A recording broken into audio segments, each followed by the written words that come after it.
Noticentro 1, CMI. Muy buenas noches, bienvenidos a las noticias. Los siguientes son los 3 hechos más importantes de hoy en Colombia.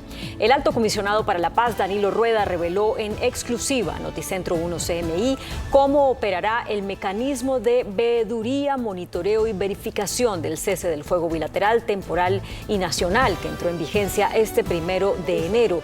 El comisionado también anunció que el gobierno iniciará otras 4 mesas de conversaciones con el Estado Mayor Central de las FARC, la Segunda Marquetalia, el Clan del Golfo y las autodefensas conquistadoras de la Sierra. Se crea el mecanismo de veeduría, monitoreo y verificación como instancia técnica integrada por el Ministerio de la Defensa Nacional, la Oficina del Alto Comisionado para la Paz y la Fuerza Pública. También habrá participación del Ejército de Liberación Nacional, de las organizaciones sociales, territoriales y de la Iglesia Católica, así como del Consejo Mundial de Iglesias, entre otros. Vamos a ampliar esta noticia en nuestra emisión nacional a las 9 de la noche. Fracasó la compra de 16 aviones de combate por parte de Colombia a una empresa francesa. El ministro de Defensa, Iván Velásquez, confirmó que se venció el plazo de un COMPES con un presupuesto de $678 millones para reemplazar las obsoletas aeronaves CAFIR que dejan de operar este año. El gobierno del presidente Petro evaluará si es necesario presentar otro proyecto COMPES o si por el contrario ya no habrá adquisición de más aviones militares. Ampliación de esta noticia en nuestra emisión nacional a las 9 de la noche. Organismos de socorro en Santander lograron rescatar ileso al conductor de una volqueta que quedó atrapado bajo una luz de tierra en la vía Bucaramanga-Cúcuta. Los hechos ocurrieron en el kilómetro 27 del sector conocido como La Córcova, en la vía a Pamplona, donde una retroexcavadora se encontraba retirando material de arrastre cuando se produjo la avalancha que sepultó al vehículo y al conductor. El trabajo incesante de la comunidad y de socorristas permitió que pasadas 3 horas pudieran llegar hasta el vehículo y rescatar vivo al conductor. Vamos a ampliar esta noticia en nuestra emisión nacional a las 9 de la noche. Las siguientes son las noticias más importantes del mundo hoy.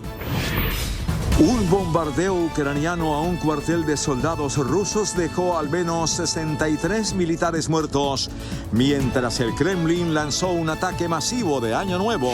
El Fondo Monetario Internacional advierte que la tercera parte de la economía mundial entrará en recesión en 2023 ante la desaceleración simultánea en Estados Unidos, China y la Unión Europea. Croacia culmina su integración a la Unión Europea tras adoptar el euro como moneda oficial y entrar en el espacio Schengen. Al menos 17 muertos y 25 reos fugados deja un violento motín en una cárcel de Ciudad Juárez, donde hombres armados llegaron al penal en furgonetas blindadas y abrieron fuego. Más de 65,000 desfiles le han dado su último adiós a Benedicto XVI en la capilla ardiente instalada en la Basílica de San Pedro en el Vaticano. Con Claudia Palacios y Margarita Ortega. Un bombardeo ucraniano a un cuartel de soldados rusos en la región de Donetsk provocó cientos de bajas en las tropas de Putin. Makivka es una ciudad minera en la periferia de Donetsk, capital de la provincia, zona del sureste de Ucrania ocupada por Rusia desde 2014. La escuela número 19 del lugar se convirtió en Nochevieja en la tumba de decenas o centenares de soldados rusos. Las imágenes difundidas por los medios de ese país confirman que el cuartel quedó arrasado. De acuerdo con el Ministerio de Defensa ucraniano, un ataque de su lado con artillería HIMARS destruyó el colegio reconvertido en base, causando la muerte de hasta 400 militares rusos. Por su parte, desde el Kremlin, solo reconocen 63 fallecidos. El ejército ucraniano admitió haber bombardeado hasta 10 vehículos y un número indeterminado de militares en Makivka y que habría conseguido dar el golpe más letal en la guerra sufrido por las tropas rusas, en especial por reclutas que comenzaron a ser movilizados tan solo en septiembre. Y Kiev sufrió un nuevo ataque aéreo tras la ofensiva rusa de Año Nuevo. La capital de Ucrania sufrió un nuevo ataque aéreo en la madrugada de este lunes tras el fin de semana de Año Nuevo marcado por bombardeos rusos que dejaron varios muertos en diferentes ciudades. La administración militar de la ciudad ordenó a los habitantes acudir a los refugios. Casi 3 horas después, la capital y la región vecina levantaron la alerta aérea, pues las defensas locales derribaron 20 objetivos aéreos. El sábado, la capital y otras ciudades fueron atacadas con misiles y drones de fabricación iraní, que dejaron 3 muertos, mientras una persona más murió el domingo en la región sureña de Zaporilla. Los ataques rusos de Año Nuevo apuntaron a áreas céntricas de ciudades grandes. Según Kiev, Rusia ya no tiene metas militares y trata de matar a todos los civiles que sea posible y destruir instalaciones civiles. Se convirtió de una lucha por territorios en una guerra para matar. El Fondo Monetario Internacional prevé que 2023 será un año difícil debido a la desaceleración simultánea en Estados Unidos, la Unión Europea y China, que es la segunda economía del mundo, cuyo crecimiento no estará por encima del promedio global por primera vez en 4 décadas y cuya fuerte desaceleración podría arrastrar al resto del mundo.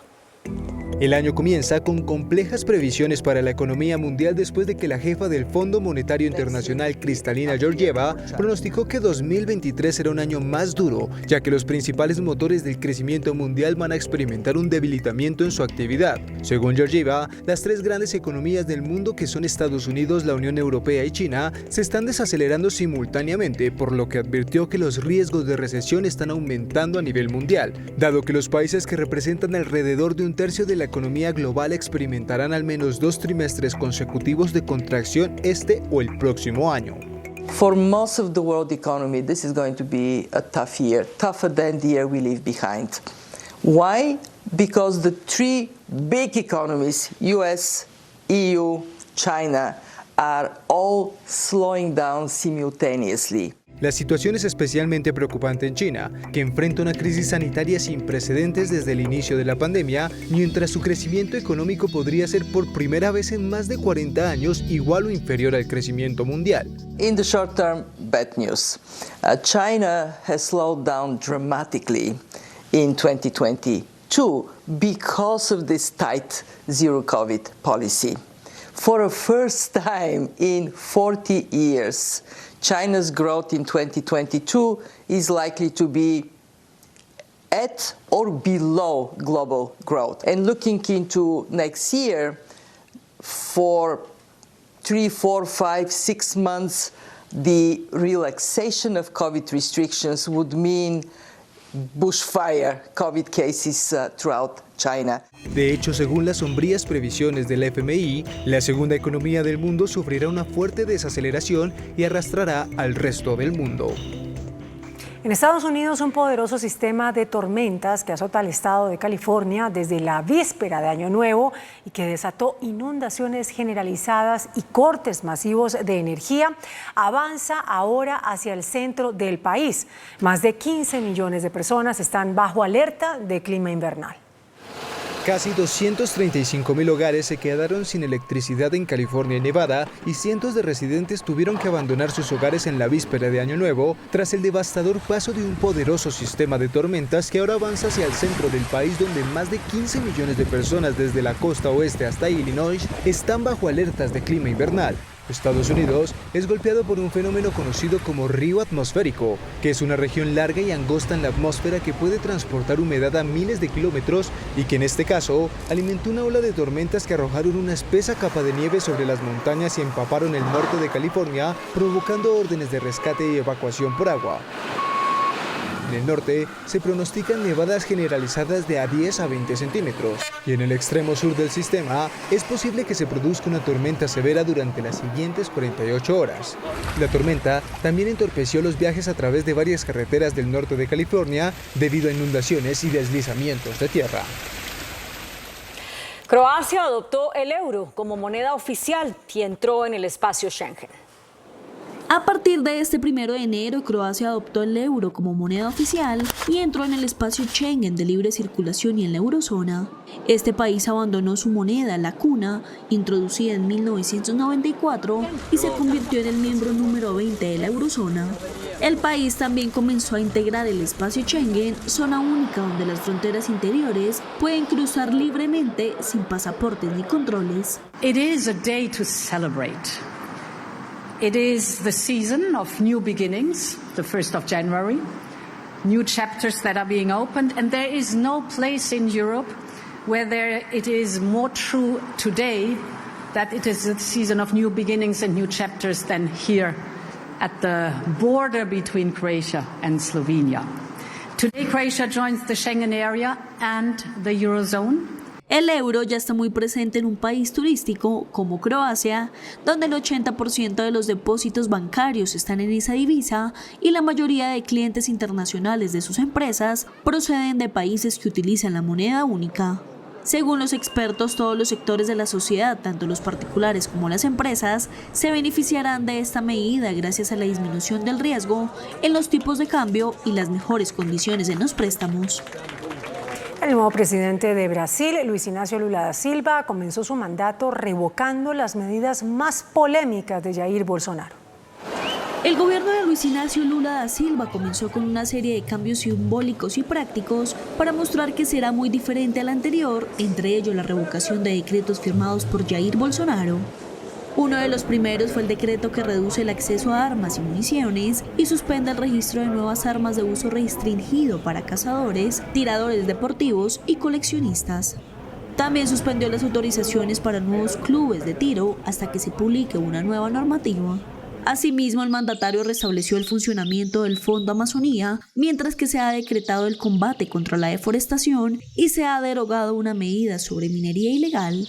Lula, por otro lado, ha determinado que la Contraloría General de la Unión tendría que reevaluar en el plazo de 30 días el secreto impuesto durante 100 años a documentos e información de la administración pública, decisión del Ejecutivo anterior. El presidente de Chile, el izquierdista Gabriel Boric, terminó su primer año de gobierno con peor nivel de aprobación que el que tuvieron sus antecesores Gabriel Piñera y Michelle Bachelet. Las encuestas no benefician a Gabriel Boric, el presidente más joven en la historia de Chile, quien cumple un año en el Palacio de la Moneda con unos bajos niveles de aprobación. Según el reconocido sondeo de Plaza Pública de CADEM, el líder izquierdista cerró el 2022 con un promedio de 36% de respaldo en la población. Un estado de bienestar para los chilenos y chilenas. Este total está ubicado 14 puntos por debajo del promedio de aprobación del segundo gobierno de Sebastián Piñera y a 11 puntos del segundo periodo de Michelle Bachelet como mandataria del país. La llama de la memoria está viva. Sobre el proceso constituyente, la encuesta reflejó que el 48% de las personas está de acuerdo que la nueva constitución sea redactada por un consejo de 50 integrantes electos por el país y 24 expertos designados por el Congreso. Al menos 17 muertos dejó un atentado a la cárcel de Ciudad Juárez, en México. Además, otros 24 presos se fugaron de la penitenciaría. Un motín carcelario en la Ciudad Juárez, en el norte de México, dejó al menos 17 muertos y otros 10 reclusos heridos. Según la Fiscalía, entre los fallecidos se cuentan 10 funcionarios de seguridad y custodia penitenciaria y 7 presos. Además, otros 24 sindicados se fugaron, quienes, según las autoridades, dicen que se valieron de la situación para ejecutar acciones en contra de grupos antagónicos. El ataque se produjo al amanecer, cuando hombres armados llegaron al penal a bordo de vehículos blindados y abrieron fuego contra los guardias en momentos en que algunos familiares esperaban para entrar al recinto para la visita de Año Nuevo. ¡Nos vamos a meter todos! Los familiares intentaron resguardarse entre el fuego cruzado y los reportes locales señalan que la violencia se extendió por al menos 4 horas. Un paso más hacia la reapertura total de la frontera entre Venezuela y Colombia.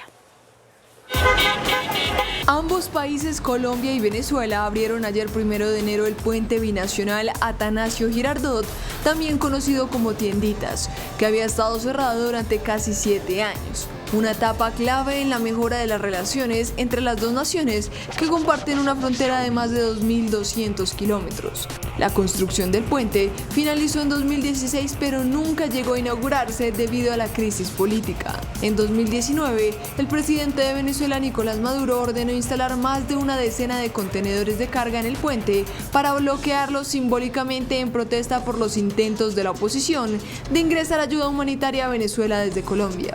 La construcción de la infraestructura costó más de $32 millones y fue diseñado para descongestionar los otros puentes binacionales de la zona y facilitar el comercio. Varias clínicas de diferentes ciudades de China cancelaron las vacaciones de su personal ante la ola de contagios de COVID-19.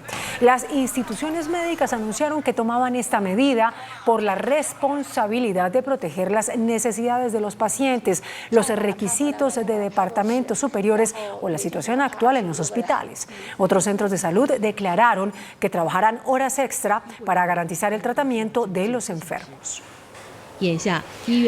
Se abrió la capilla ardiente para despedir a Benedicto XVI en la Basílica de San Pedro. Los actos se extenderán hasta el jueves, cuando se realizará su funeral. Miles de feligreses hacen fila dentro y fuera de la Basílica de San Pedro en el Vaticano para dar el último adiós a Benedicto XVI, el papa que conmocionó al mundo cuando se convirtió en el primero en 600 años en renunciar a su cargo. El pontífice emérito permanece en capilla ardiente desde este lunes 2 de enero y hasta el próximo jueves, cuando está previsto su funeral. A las 9 de la mañana, hora local, el Vaticano dio apertura a la capilla ardiente y desde ese momento las personas hacen fila para dar el último adiós al Papa emérito, quien falleció el pasado 31 de diciembre a los 95 años de edad. El emérito, que murió tras quebrantos de salud debido a su avanzada edad, según explicó la Santa Sede, reposa sobre un par de almohadas carmesí frente al altar principal, luego de ser trasladado desde la capilla de los terrenos del monasterio por 10 caballeros papales con guantes blancos. El funeral de Benedicto XVI se realizará a las 9:30 hora local del jueves en la Plaza de San Pedro en Ciudad del Vaticano. El funeral estará presidido por el Papa Francisco. De acuerdo con los deseos de Benedicto XVI, su funeral será sencillo. Estados Unidos y Corea del Norte discuten la realización de ejercicios conjuntos con equipo nuclear en respuesta a las crecientes amenazas de Corea del Norte, cuyo gobierno busca un aumento exponencial de su arsenal nuclear. Tras cerrar un 2022 con un récord de ensayos de misiles balísticos con pruebas casi cada mes, el líder de Corea del Norte, Kim Jong-un, abogó por un aumento exponencial del arsenal nuclear del país que incluye el desarrollo de poderosos misiles de contraataque. Es por ello que Estados Unidos y Corea del Norte ya discuten la realización de ejercicios conjuntos con equipo nuclear estadounidense en respuesta a las crecientes amenazas de Pyongyang, que este año se prepara para efectuar su 7º ensayo nuclear. El gobierno surcoreano advirtió que aunque las armas nucleares pertenecen a Estados Unidos, la planificación e información compartida a ejercicios y entrenamientos deben ser conjuntos. Según Seúl, el paraguas nuclear y la disuasión extendida actual y apoyada por Washington ahora resultan insuficientes para resguardar la seguridad de los surcoreanos.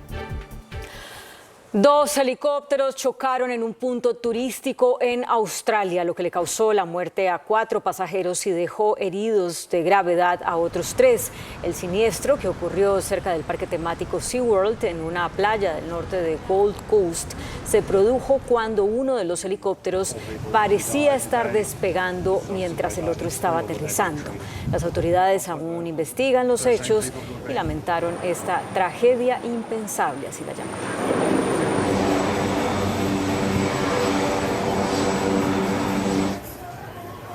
El hijo del rey Carlos III, Harry, ofreció una entrevista al programa 60 Minutos en la cual aseguró que desde la familia real plantaron historias falsas a la prensa sobre él y Meghan Markle. En plena promoción de la autobiografía titulada En la sombra, que saldrá a la venta el 10 de enero, Harry, el duque de Sussex, ofreció una entrevista al programa 60 Minutos, en el cual volvió a hablar de su inexistente relación con la familia real británica. Fue inquirido por el hecho de no comunicar sus molestias de forma privada y así respondió. And every single time I've tried to do it privately, there have been briefings and leakings and planting of stories against me and my wife. You know, the family motto is never complain, never explain. When we're being told for the last 6 years, we can't put a statement out to protect you, but you do it for other members of the family, there becomes a point when silence is betrayal. Afirmó además que en Londres no tienen interés en reconciliarse con él y su esposa, la actriz Meghan Markle. Proteus es un robot totalmente autónomo diseñado para ayudar a los centros de distribución de Amazon. El robot de Amazon llamada Proteus es una máquina de baja altura basada en ruedas. Es un robot móvil totalmente autónomo que nace para colaborar en las tareas de distribución. Proteus utiliza sensores para ayudarlo a navegar y evitar obstáculos, incluidos los móviles como los humanos. Este autómata funciona conduciendo debajo de un carro y luego elevándolo para levantarlo del suelo. Proteus puede entonces transportar el carro a un destino designado. Este aparato puede trabajar junto a los humanos sin temor a causar algún accidente. Noticentro 1, CMI. Alto comisionado revela a Noticentro 1 CMI cómo funcionará el mecanismo de verificación del cese bilateral El Fuego. Naciones Unidas, OEA, Defensoría del Pueblo, iglesias de varias denominaciones y organizaciones sociales serán veedores del cumplimiento del cese el fuego.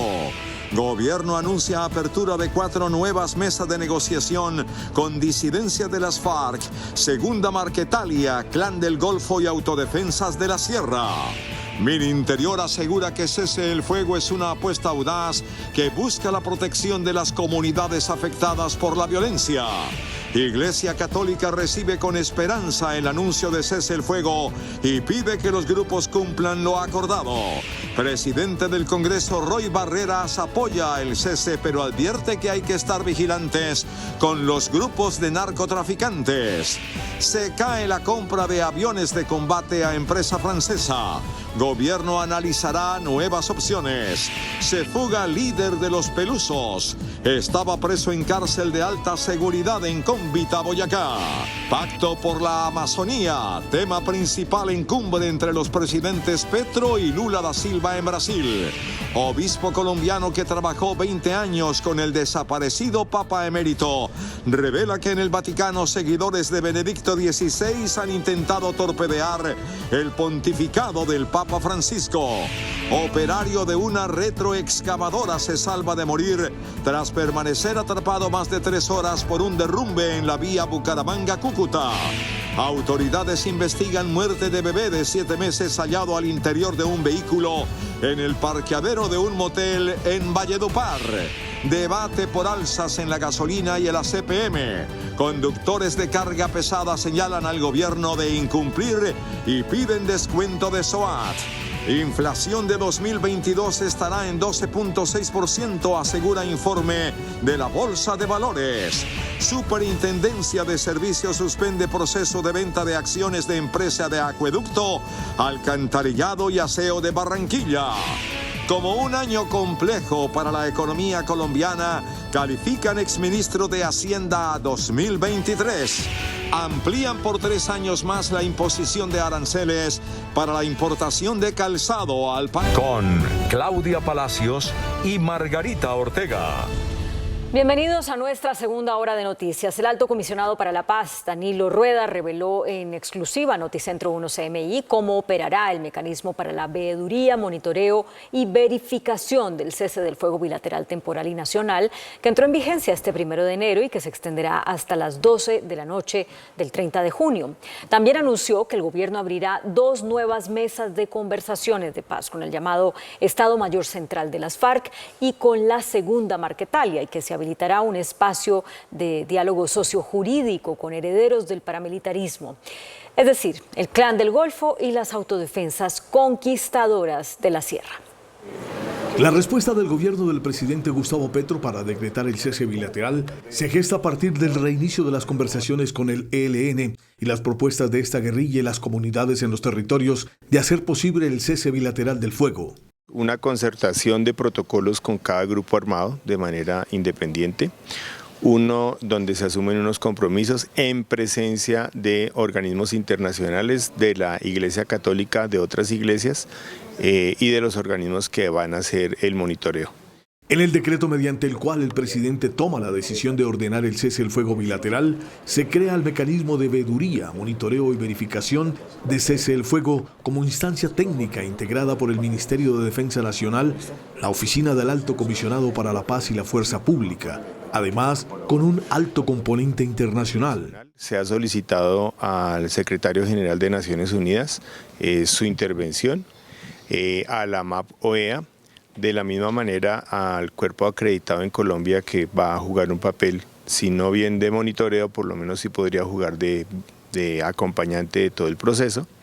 y adicionalmente de la Iglesia Católica y otras iglesias, entre ellas el Consejo Mundial de Iglesias, que anunció que va a enviar 2 enviados especiales para todo el desarrollo de la propuesta de paz.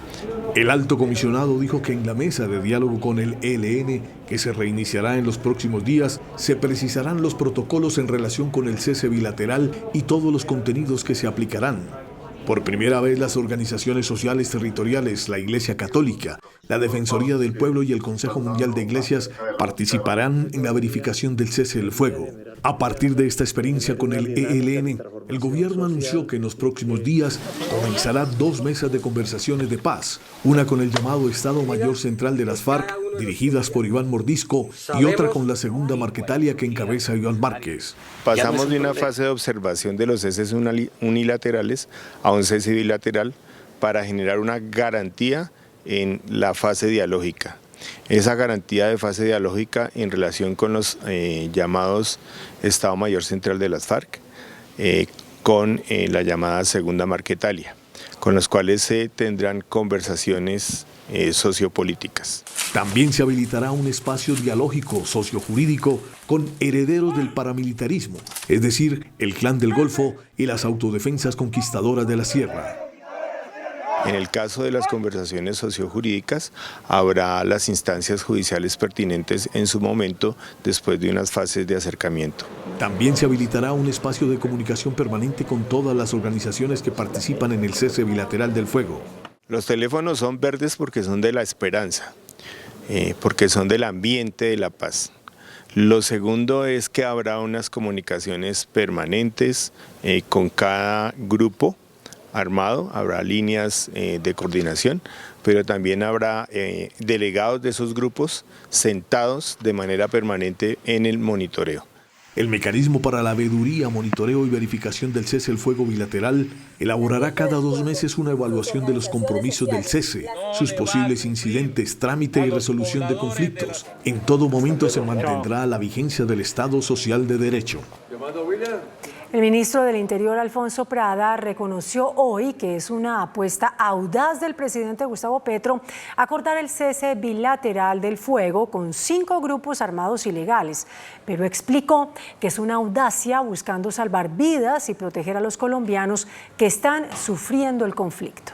Se está haciendo En declaraciones a Noticentro 1 CMI, el ministro del Interior, Alfonso Prada, declaró hoy que el cese bilateral, acordado con 5 grupos criminales, es una apuesta fuerte por la paz total y la seguridad de todos los habitantes del territorio nacional. Y es audaz porque al bajar la intensidad de este conflicto en Colombia nos permite avanzar en mesas de diálogo muy sólidas para que no volvamos otra vez a revivir estos momentos tan trágicos que hemos tenido que vivir en Colombia de la guerra cruzada, que lo único que tiene es víctimas, es lo único que deja en el territorio colombiano. Explicó que el cese del fuego se ha pactado con las agrupaciones más grandes e influyentes en la violencia y que afectan territorios. Por eso confió en que ellas respetarán lo acordado. En cada uno de los 5 decretos el presidente establece claramente que lo primero que tiene que ocurrir es un cese de ofensivas militares contra los líderes, contra la población, contra las comunidades y naturalmente contra nuestras fuerzas militares y de policía.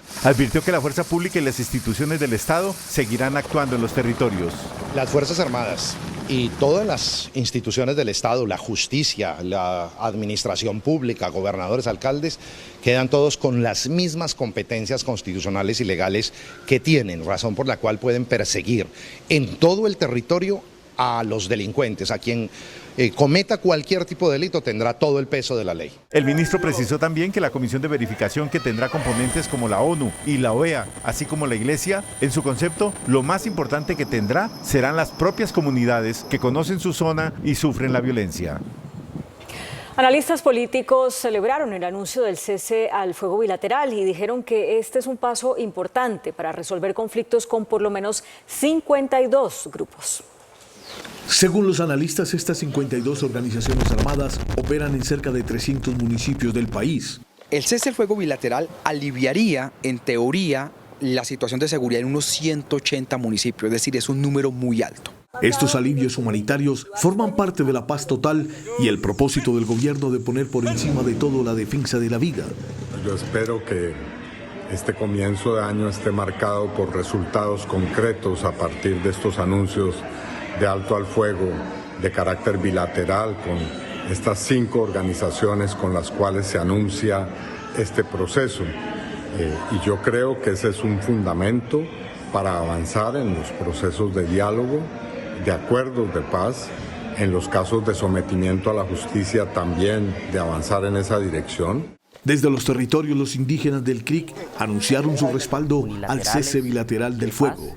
Vamos a, de alguna forma, a respaldarlo, de alguna forma también a vigilarlo, porque las poblaciones rurales, quienes más han sufrido los impactos del desarrollo de la guerra, pues también merecen estos escenarios distintos. Para quienes padecemos todos los días la violencia, esta es la esperanza para la paz total. El senador Ávila anunció que el Congreso iniciará la discusión de la ley de sometimiento a la justicia en los próximos días. Va a ser un proceso de sometimiento a la justicia, no es una negociación de paz, es una conversación sociojurídica. Jurídica en el sentido de las penas, social en el sentido de la reincorporación. Un cese bilateral que en cifras demuestra la importancia de lo conseguido.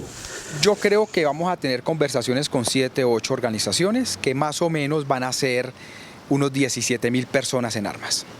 Los analistas advierten que el cese del fuego bilateral de los grupos armados es con el Estado, lo que se puede traducir en que los enfrentamientos entre ellos puedan seguir, aunque con tendencia a la disminución.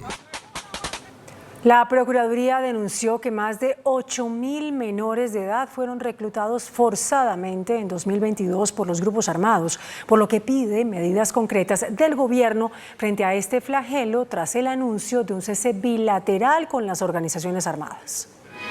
Tras la declaratoria del cese al fuego bilateral con varios grupos armados ilegales en el país, el Ministerio Público se pronunció solicitando al gobierno que se presenten acciones concretas frente al reclutamiento de menores. Adopten las medidas pertinentes desde sus competencias para prevenir y combatir este flagelo y así proteger a los menores, en especial en las comunidades étnicas. La Procuraduría denuncia que son 8.246 menores víctimas del reclutamiento por parte de los grupos armados y las regiones con mayor riesgo son Antioquia, donde se presentaron 1.428 casos, Cauca, Meta, Caquetá, Nariño y Chocó.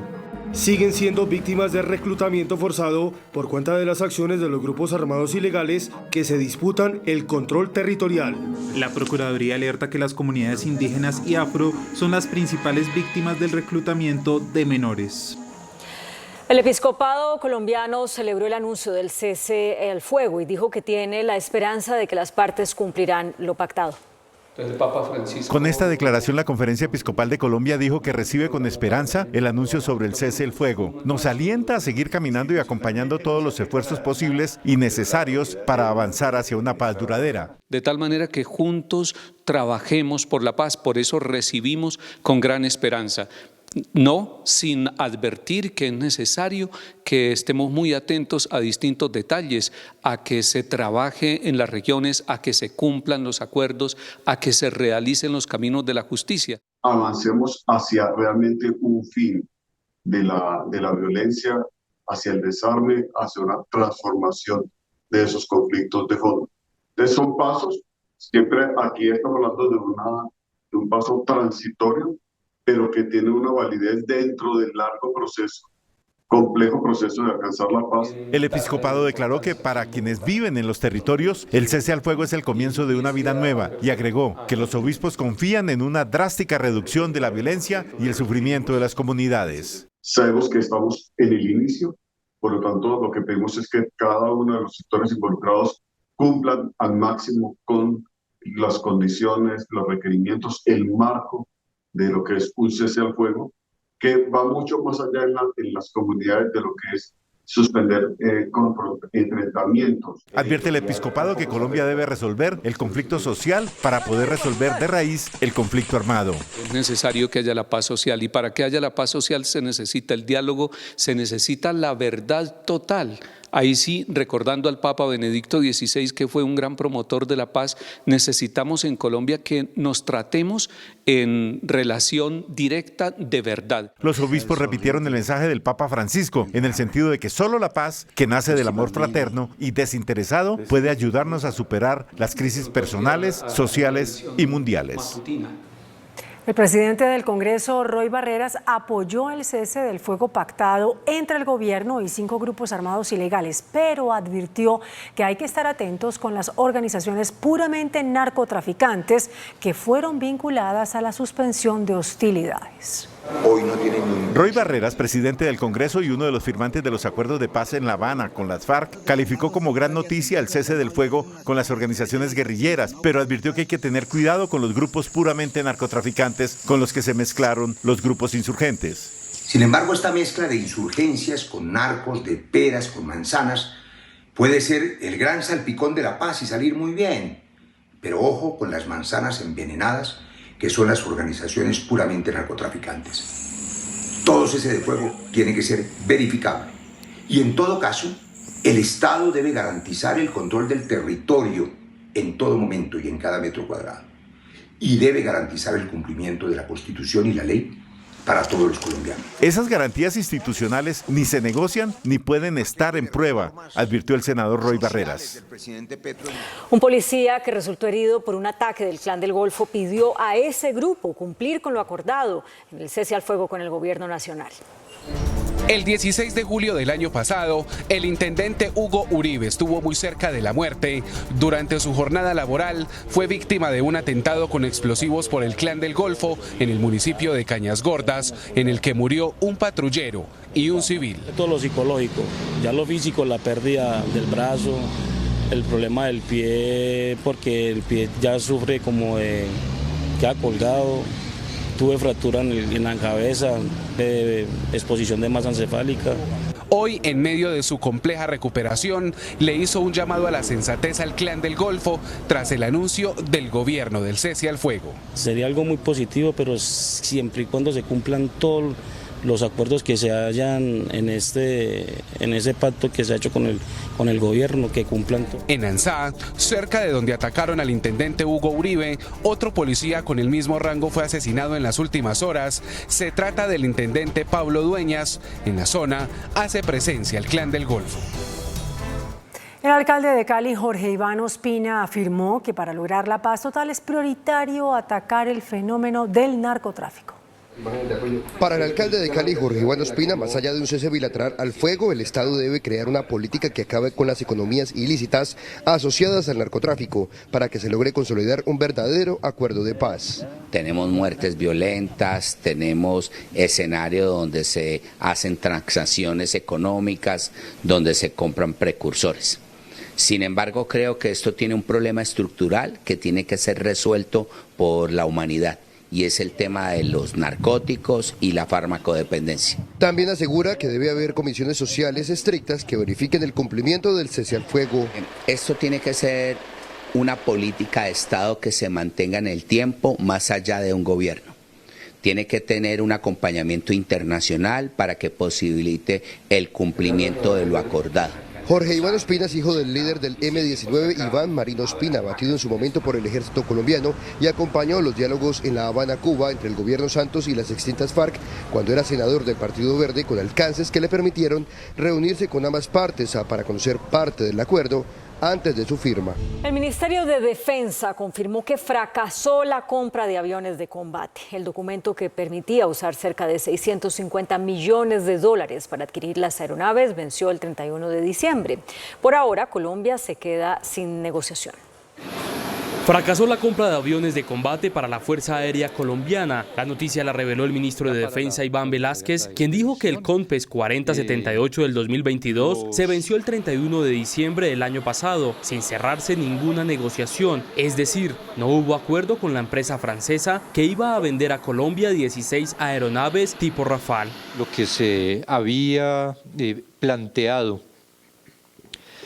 en cuanto al estado de obsolescencia de los CAFIR, se dijo, es lo que desde la evaluación de Fuerza Aérea se tiene, que empezaría estado de obsolescencia a finales del 2023 y que se produciría un retiro gradual de esos aviones. De manera que esa es la situación, no hay en este momento ninguna negociación. El nuevo gobierno tendrá que discutir si realizarán un nuevo COMPES para destinar recursos para comprar aviones. Pues esa es una decisión que se debe empezar a examinar pronto. Yo no podría señalar fechas, de todas maneras esto depende naturalmente del presidente de la República, la definición de la vigencia o no del COMPES con los equipos jurídicos, tanto Planeación Nacional como del Ministerio de Defensa, y de acuerdo con eso, si hubiera necesidad de un nuevo COMPES o, en fin, definir sobre este tema de la negociación. Los 678 millones de dólares presupuestados para la adquisición no se usarán por ahora. La policía se pronunció ante la más reciente masacre. El asesinato de 4 personas en el departamento del Cesar está en investigación de las autoridades. La Policía Nacional se pronunció por el caso de la primera masacre perpetrada este año en Colombia. La trágica escena fue presenciada por los pobladores del municipio de Río de Oro, en el departamento de Cesar, donde 4 personas fueron asesinadas. El caso del homicidio colectivo pues será materia de investigación ya con la Fiscalía. Sí les pediríamos esta semana, vamos a tratar de ser muy diligentes con nuestras unidades judiciales. Aquí me acompaña la Dijín, me acompaña también las mismas unidades de inteligencia para poder nosotros esclarecer o tener algún tipo de indicio en esta clase de hechos. Las víctimas mortales por arma de fuego fueron identificadas como Rodrigo Mesa, de 57 años de edad, y Eduard Vaca. Las mujeres heridas y asesinadas con arma blanca eran Marlene Villamizar Rosso y Mildred Ortiz Pérez. Se fugó de una cárcel de alta seguridad el líder de los Pelusos, Brian Orlando Marín, quien pagaba una condena de 6 años de cárcel, escapó en las últimas horas del penal El Barnio, ubicado en Cómbita, en el departamento de Boyacá. El condenado estaba a 2 años de quedar en libertad. Tenía un proceso por concierto para delinquir. El IMPEC investiga a 26 guardianes debido a esta fuga. Hoy se cumplieron las exequias de Jake Anthony Rojas, el niño asesinado por sicarios en el norte de Bogotá. La familia, en medio del dolor, dijo que temen por sus vidas y sobre la recompensa de 20 millones de pesos aseguraron que es insignificante para esclarecer el caso. Hace 3 días, sicarios destruyeron la vida de John Freddy Rojas y su familia. En un acto criminal, hombres en moto dispararon en varias oportunidades contra este vehículo, en el que se desplazaban por la avenida Boyacá con 116. 7 tiros sonaron, hiriendo de muerte a Jake Rojas, de 7 años. Yo agaché a mi esposa, la agaché y le dije a todos, agáchense que nos están disparando. Claro, como después del poconón de disparos que sonaron, ya volvimos y vimos que por lo menos yo no estaba herido. Ya me puse a mirar si ella estaba herida y claro, cuando ella se da cuenta que mi patico tenía un disparo en la cabeza y ya estaba desgonzado, pues la reacción instintiva fue nosotros salir del carro. Aunque la unidad de la Fiscalía asumió la investigación y las autoridades ofrecieron una recompensa de 20 millones de pesos. Estamos identificando la ruta precisamente que tuvo el vehículo y a ver desde dónde estaba siendo objeto de seguimiento. La familia pide más compromiso para esclarecer la muerte del pequeño. No hay plata que recompense la vida, no obstante, yo creo que la estrategia y la inteligencia de la Alcaldía de Bogotá se queda en pañales para lograr darle celeridad a esto. Queremos que el olvido, que es el verdugo de la justicia, no impere. El empresario de cobranzas teme por su vida y la integridad de su familia. Ahora el llamado es a que el Estado cumpla su labor, garantizándome la justicia y la vida. Yo no tengo conflictos reconocidos con absolutamente nadie. Durante el 2022, en Bogotá se registraron 1.009 homicidios, aunque según la alcaldía es la cifra más baja en 60 años, preocupa que el 38% de ellos sean en la modalidad de sicariato. En el arranque de año, las alzas de varios productos y servicios en el país están en el centro del debate. Los aumentos en la gasolina y el ACPM provocaron el reclamo de los transportadores de carga. Con el año nuevo, la gasolina subió 400 pesos y el ACPM 57 pesos por galón aproximadamente. Según el Ministerio de Hacienda, el precio de estos productos dejarán de subsidiarse en el año 2025, lo que representaría un alza exponencial que se acercará a los precios internacionales. Para los transportadores de carga pesada, esto aumentaría la inflación en productos de la canasta familiar. Tocar los precios de los combustibles en el país es tocar absolutamente todo, tocar la canasta familiar. Ese aumento que se dio del salario mínimo del 16%, con estos incrementos en combustibles y con otras cosas que se han incrementado a partir no solamente de la reforma tributaria, sino de los aumentos que se dan siempre los primeros días del mes de enero de cada año, pues han dado a la pérdida y al traste total con ese aumento del salario mínimo. El expresidente de Fedispetrol propone equidad en las alzas de precios de los combustibles. Como dice, en el mundo entero dice el que contamina paga.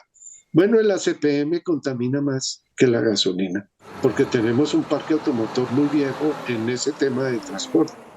Entonces son más contaminantes y ellos no pagan. Otro de los servicios que aumentó fue el SOAT con un 11.7% más. Se nos incluya dentro de las posibilidades de obtener un SOAT con el 50% de descuento. Algunos productos de la canasta familiar, aunque no están ligados al aumento del salario mínimo, también subirán. Ahí es donde va el problema, porque ahorita pues el nuevo surtido ya sería para mañana, entonces esperaremos nuevos precios. En el sector transporte se debate aún el aumento que tendrán los pasajes aéreos y el precio de los 168 peajes del país. La protección de la selva amazónica como propósito común fue el principal tema que trataron hoy los presidentes de Colombia y Brasil, Gustavo Petro y Luis Ignacio Lula da Silva, en la reunión bilateral que sostuvieron en el Palacio de Itamaraty. La reunión entre los presidentes de Brasil, Luis Ignacio Lula da Silva, quien cumple hoy su segundo día del tercer mandato como presidente de Brasil, y Gustavo Petro, quien llega a su quinto mes como presidente de Colombia, es el encuentro de dos aliados políticos dirigentes de izquierda en Latinoamérica. En el encuentro hablaron sobre la protección de la selva amazónica, la importancia de que el mundo colabore para la preservación de este pulmón que le da oxígeno a la humanidad, de acuerdo con los dos mandatarios. También, por supuesto, de la integración latinoamericana y la necesidad de llevar una voz a los escenarios internacionales. También conversaron los dos mandatarios de izquierda sobre la necesidad de un cambio global en la lucha antidrogas. Lucha antidrogas que para los dos mandatarios ha sido un fracaso, sobre todo para Gustavo Petro. En Brasil, el presidente colombiano Gustavo Petro también aprovechó para reunirse con delegados de otros gobiernos. Reuniones bilaterales, por ejemplo, con el señor Jin Sung-chung, enviado especial del presidente de Corea del Sur. Con ese gobierno habló sobre la necesidad de una gran reforma agraria en Colombia, así como la hizo Corea del Sur. Dice el presidente Gustavo Petro que lo que hizo Corea es ejemplo mundial y que lo mismo debe hacerse en Colombia para que haya soberanía alimentaria. El presidente Gustavo Petro también sostuvo otras reuniones bilaterales, por ejemplo con el presidente de Alemania. En las próximas horas retornará a Colombia. El obispo emérito de Villavicencio, Monseñor Octavio Ruiz, aseguró hoy que entre el Papa emérito, Benedicto XVI, y su sucesor, Francisco, nunca hubo enfrentamientos, pero reconoció que seguidores de extrema derecha del difunto cardenal Ratzinger trataron de entorpecer la labor del actual pontífice. Monseñor Octavio Ruiz trabajó 20 años con el fallecido Papa emérito Benedicto XVI y tiene una autorizada opinión de él. Sin duda alguna, la figura del Benedicto es una figura un poco desconcertante en el sentido de que algunos lo consideraban un hombre muy duro, intransigente, cuando era todo lo contrario, un hombre tan respetuoso de la persona. Lo define como un fiel y comprensivo defensor de la doctrina de la fe. En primer lugar, el cargo que él tenía era justo de defensor de la fe, pero no lo podemos catalogar de que fuera ortodoxo en el sentido, entre comillas, como si fuera de una extrema derecha. A propósito, advierte que no hubo choques personales entre el Papa emérito y el Papa Francisco, pero sí seguidores del fallecido Ratzinger que querían entorpecer el pontificado del cardenal argentino. Había gente que, llamémoslo así, de extrema derecha, que se querían apoyar en lo que decía el Papa Benedicto había escrito para decir nosotros tenemos la verdad y poder, digamos, de una u otra manera hablar mal del Papa Francisco porque no estaban de acuerdo. Pero no es que el Papa Benedicto impulsara ese tipo de corriente. El exsecretario del fallecido Papa emérito, el cardenal George Godwin, dijo al diario italiano La República que el diablo no descansa en el Vaticano. No descansa en ninguna parte del mundo. Todas estas frases que dice Monseñor George, que había sido su secretario particular, era para hacer ver justamente estas luchas que se daban de esos grupos. y que lo veía, digamos, como si el diablo quisiera crear esa división en la iglesia y gente que de una u otra manera se presta a ese tipo de situaciones. Monseñor Ruiz aseguró que el Papa Benedicto XVI pasará a la historia como el padre de la iglesia de los tiempos modernos. Un informe de la Fiscalía revela que en 2022 diariamente se presentaron en promedio 232 casos de violencia intrafamiliar, lo que representa más de 84.000 procesos al año.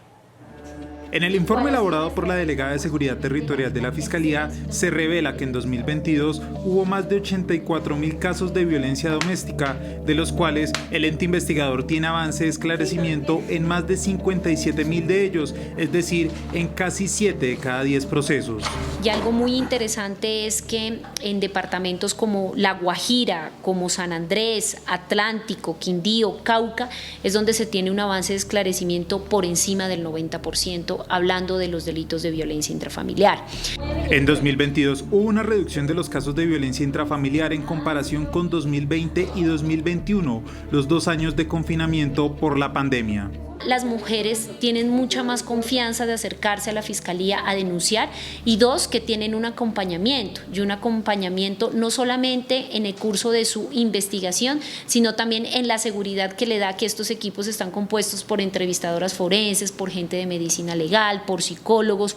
Otro delito relacionado con la violencia en los hogares son los feminicidios. En 2022 hubo 188 casos, de los cuales la Fiscalía tiene resultados en 168 de ellos, es decir, casi en el 98% de los procesos. Grupo Nacional de Género que obviamente irradia precisamente esas líneas de investigación y de abordaje en todo el territorio nacional. Este grupo es el que hace seguimiento, no solamente a que se esclarezca este feminicidio, sino también el acompañamiento a un litigio estratégico de cara a los juicios. Bogotá es la ciudad con más casos de violencia doméstica en el país. Las autoridades están tras la pista de los asesinos de un policía en el departamento del Meta. Un patrullero de la Policía Metropolitana de Villavicencio, identificado como Luis Eduardo Galeano Cubides, fue asesinado en la expresión Palmeras del municipio de San Carlos de Guaroa, donde pasaba sus días de permiso de fin de año. El policía fue encontrado muerto por el cuadrante, que acudió a un llamado de la ciudadanía que reportaba una persona tirada en la vía. Se encontraba en su descanso navideño. En este momento tenemos todas las unidades de Policía Judicial, de Inteligencia, del Comando Operativo de Seguridad Ciudadana, muy al tanto de la situación. El cuerpo del patrullero tenía impacto de bala y según las primeras versiones, este habría tenido un altercado con otra persona, quien le habría disparado cuando se retiraba. Un hombre en Santander fue rescatado por organismos de socorro luego de que un derrumbe sepultara el vehículo en el que trabajaba. Estos aplausos celebran la vida y el esfuerzo de los socorristas que lograron rescatar ileso al conductor de una volqueta, quien quedó atrapado bajo una luz de tierra en la vía Bucaramanga-Cúcuta. Los hechos ocurrieron en el kilómetro 27, sector conocido como La Corcova, vía Pamplona, donde una retroexcavadora se encontraba retirando material de arrastre cuando se produjo la avalancha que sepultó al vehículo y al conductor. El trabajo incesante de la comunidad y socorristas removiendo tierra permitió que pasadas 3 horas llegaran hasta el vehículo y hallaran vivo al conductor. Mientras la emergencia, la vía permaneció cerrada y a la hora presenta paso restringido ante el temor de nuevos derrumbes. En Valledupar murió una bebé de tan solo 7 meses por inhalación de gases tóxicos tras permanecer encerrada en un vehículo en el parqueadero de un motel. Según las primeras informaciones de las autoridades, los responsables serían los padres de la menor, quienes ingresaron al parqueadero dejando a la pequeña en el carro con el motor encendido. Un trabajador del lugar fue quien se percató del hecho al encontrar una mujer de 19 años y un hombre de 23 años desmayados. Luego, al verificar el vehículo, hallaron a la menor sin vida. Ucrania atacó un cuartel ruso y murieron cientos de soldados. El Fondo Monetario Internacional advirtió que la desaceleración económica en China afectará al resto del mundo y el COVID-19 sigue ganando terreno en ese país asiático. Las noticias del mundo en Noticentro 1 CMI. La escuela número 19 de Makivka, una ciudad minera en la periferia de Donetsk, en Ucrania, se convirtió esta noche vieja en la tumba de decenas o centenares de soldados rusos. Ucrania atacó con artillería HIMARS el colegio reconvertido en base, causando la muerte de hasta 400 militares rusos. Desde el Kremlin solo reconocen a 63 fallecidos. El Fondo Monetario Internacional prevé que 2023 será un año difícil debido a la desaceleración simultánea en Estados Unidos, la Unión Europea y China, segunda economía del mundo, cuyo crecimiento no estará por encima del promedio global por primera vez en 4 décadas y cuya fuerte desaceleración podría arrastrar al resto del mundo. Hospitales de provincias chinas cancelaron sus vacaciones de Año Nuevo o trabajan horas extra para lidiar con la ola de contagios de COVID que sufre el país asiático. A raíz de la relajación de las restricciones, la cartera de emergencias menciona la gran carga de trabajo de instituciones médicas y fabricantes de medicinas y productos sanitarios y recomienda reforzar la inspección de seguridad de estos organismos. La encuesta de opinión financiera de la Bolsa de Valores de Colombia y Fedesarrollo espera una inflación de 12,6% para el cierre de 2023. De acuerdo con el documento que recogió el pulso del mercado financiero del país, el índice de precios al consumidor cerrará el año 2022 manteniendo la tendencia alcista de gran parte del año. La encuesta de la Bolsa y Fedesarrollo estiman que la inflación terminará en niveles del 12,66% en un acumulado anual, siendo mayor al 12,53% que se registraba en noviembre pasado. Gran parte del aumento responde al incremento de los precios de los alimentos. Que aportó casi la mitad de la inflación que se observó el año pasado fue los alimentos, que tuvieron una inflación por encima del 25% por varios factores, entre otros los impactos del conflicto entre Ucrania y Rusia, que aumentó el costo de los fertilizantes. El alza de la inflación podría extenderse durante el primer trimestre de 2023, cifras que empezarán a ceder desde abril. La estimación para este año del índice de precios es de 7,6%. Empezaremos a ver que ya la inflación a partir del mes de abril debería tener una tendencia a la reducción para que cierre en este 2023 en una tasa de inflación del 7,6%, que es nuestra expectativa desde Fedesarrollo. Dependerá de los datos del próximo jueves que revelará el DANE para lo que serán las medidas del Banco de la República durante 2023. Como un año complejo y difícil en temas económicos, calificaron los exministros de Hacienda Juan Camilo Restrepo y Mauricio Cárdenas este 2023. Dijeron que el gobierno Petro debe ser responsable y cauteloso en el manejo de los recursos públicos. Mauricio Cárdenas y Juan Camilo Restrepo fueron ministros de Hacienda. Hoy hablan sobre las perspectivas económicas de este año 2023. Dicen que el panorama internacional es complejo y difícil por desaceleración que puede darse en Estados Unidos y lo mismo en China. Es un año lleno de tensiones. La economía se desacelera. El país sigue con una inflación alta, pero además viene una carga de profundidad, que es una gran cantidad de reformas. Este gobierno tiene la intención de ser un gobierno reformista, pero me da la impresión de que mucho de lo que está proponiendo es deshacer lo que fue el revolcón de la época de César Gaviria, donde se crearon las AFPs, las EPS, y el país durante 30 años ha avanzado. Partir de la premisa de que es que todo está mal y que hay que hacer un borrón y cuenta nueva es una equivocación. Todo el mundo, no solo Colombia, va a tener un crecimiento más lento. Nosotros vamos a tener un crecimiento por entre el 1 y el 2%. La inflación debe empezar a ceder. Los pronósticos es que puede tener una inflación de un 7%. Y la situación fiscal está mejorando.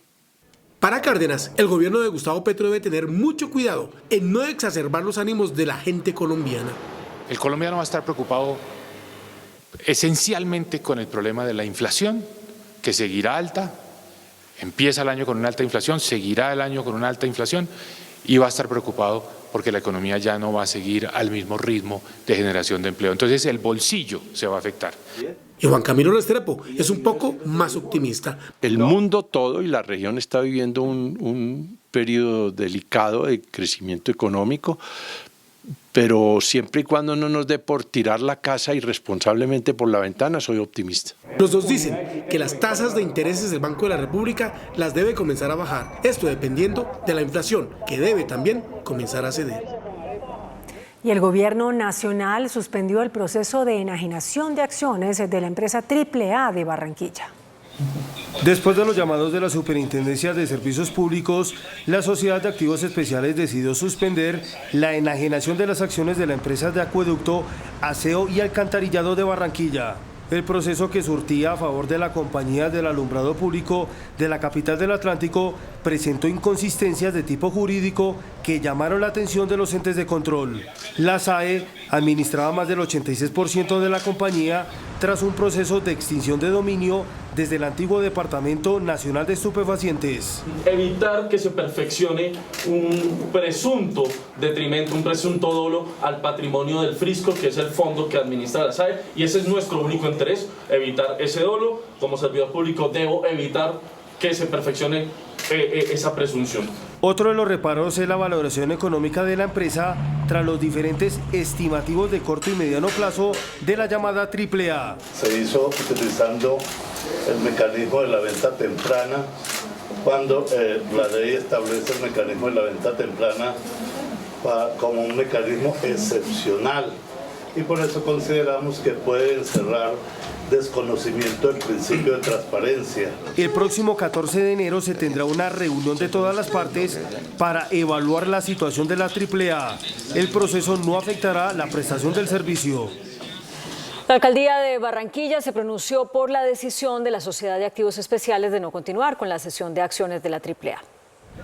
Tras la decisión de la SAE de abstenerse de continuar la cesión de sus acciones en la empresa AAA a la alcaldía de Barranquilla por solicitud de la Superintendencia de Servicios Públicos, la administración local defendió el proceso que inició a finales de 2021 con el gobierno del entonces presidente Iván Duque. Se indicó que la valoración de esas acciones se hizo con firmas especializadas que establecieron los precios de venta de los activos especiales administrados por la SAE. El mecanismo que se encontró conjuntamente con el gobierno fue la celebración de un contrato de compraventa que cumplió con todos los requisitos de ley. Asimismo, las valoraciones se hicieron a través de 2 bancas de inversión y una opinión independiente que validó el resultado. Señala el pronunciamiento que fijados los valores de las acciones en la concesión y los términos de la negociación, se suscribió el contrato que se ha venido cumpliendo. Por ello, requirió la intervención de la Contraloría. El Ministerio de Comercio amplía por 3 años la imposición de un arancel a las importaciones de calzado al país. Con el fin de proteger e incentivar la producción de calzado, el Gobierno Nacional a través del Ministerio de Comercio expidió el decreto 2632 que amplía por 3 años más la imposición de un arancel de 35% a las importaciones de este producto. Cabe notar que la medida solo aplica a los países que no cuentan con Colombia con un tratado de libre comercio o cualquier tipo de acuerdo o alianza comercial. El anuncio se suma a las normas impuestas a la importación de confecciones de la semana pasada. El gobierno espera que este sea un incentivo más a promover un crecimiento de la industrialización del país. El índice de capitalización de la bolsa, que mide el comportamiento de las 20 principales acciones, cerró a la baja. El índice selectivo MSCI Colcap de la Bolsa de Valores de Colombia bajó 0,17% a 1.283 puntos. La acción del Grupo de Energía de Bogotá fue la que más subió, con una valorización de 3,98% a 1.750 pesos. La acción de Nutresa fue la que más bajó, con una pérdida de 4,49% a 42.500 pesos. La acción más negociada de la jornada fue la de Ecopetrol, al movilizar más de 3.000 millones de pesos, con una variación positiva de 2,44% a 2.479 pesos. El dólar se mantiene estable. Indicadores económicos en Noticentro 1, CMI. La tasa representativa del mercado que regirá para mañana martes será de 4.810 pesos con 20 centavos. Los profesionales del cambio compran la divisa en promedio en 4.650 pesos y la venden en 4.700 pesos. Un euro cuesta 5.171 pesos. La libra de café en Nueva York se cotizó a $1.67. El azúcar se transó en 20,5 centavos de dólar la libra. El barril de petróleo WTI se cotizó en $80.51. La referencia Brent para Colombia se cotizó en $86. Una acción de Ecopetrol cuesta 2.479 pesos.